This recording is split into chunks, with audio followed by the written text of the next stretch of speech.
Serwus, literówka w minuta. 30 marca, dziś o szpil Geksy z Górnikiem, to piszemy szpil. P i I, damy się to na początek, niech będzie pisać nie może być, bo S by się powtarzało, to niech będzie 5. Wątpię, co by było nie albo ci, ale ono się uda, nie. I będzie jakaś indzi, niech będzie na końcu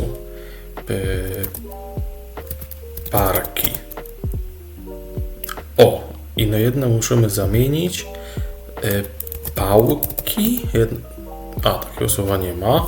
Co jeszcze może być? Packi? Też nie ma. Papki, panki, pajki. Ale co to znaczy? U Olesza Pejsy. Pierwszy raz widzę te słowo. No ale zgodnięte.